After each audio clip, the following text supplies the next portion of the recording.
हम यहीं थे कि एक व्यक्ति आया, अखिलेश यादव जी बात करना चाहते हैं। हम अगर हमारे पास समय रहता है किसी को निराश नहीं करते हैं, कोई मिलना चाहे, बात करना चाहे, जो भी हो, तो हमने कहा बात करा दो। उसने तुरंत बात करा दी। आप लोग खड़े थे, हमने बात कर लिया। उन्होंने कहा कि वो आपके साथ अन्याय हुआ। हमने कहा हाँ वो तो ठीक है। फिर उन्होंने कहा कि हम विरोध कर रहे हैं। हमने भाई आपकी राजनीति में मुफीद लगता होगा तो आप विरोध कर रहे हो। जब आपको लगता है कि ये वाला मुद्दा हमारी राजनीति को सपोर्ट करेगा तो आप करते हो, इसके अलावा हर समय कहाँ करते हो। हमने आप समय आए थे, हमने आपसे कहा था कि गौ माता की रक्षा के लिए आगे आइए। आपने कहा हम तो सत्ता में नहीं है।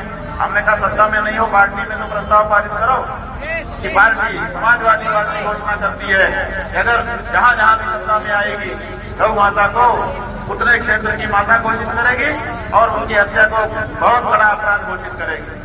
तो बोले हाँ हम अकेले तो नहीं कर सकते, अपनी पार्टी में जाके बात करेंगे। तो हमने याद दिलाया कि आपने कहा था 1 वर्ष बीत गया, गौ माता की रक्षा के लिए तो आप खड़े नहीं हो। तो जहां आपको मुफीद लग रहा है आप कर रहे हो, अपना करो, ठीक है। आपने फोन किया, धन्यवाद। तो उन्होंने कहा नहीं माधव प्रसाद पांडे जी आपके पास आएंगे, वो बात करेंगे, हम लोग गौ रक्षा चाहते हैं। फिर हमने कहा, आप लोगों ने सुना, हमने कहा आपने तो कहा था कि गौशाला से दुर्गंध आती है, आप क्या गौ रक्षा करोगे।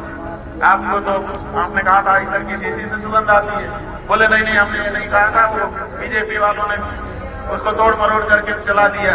हमने कहा इसका मतलब बीजेपी का जो प्रचार तंत्र है वो आपसे ज्यादा तगड़ा है, ये आपकी बात को पीछे करके वो कर देता है। तो जो बात हुई सबसे सामने हुई, हमारी कोई बात छिपी नहीं है, क्रिस्टल क्लियर। हमारा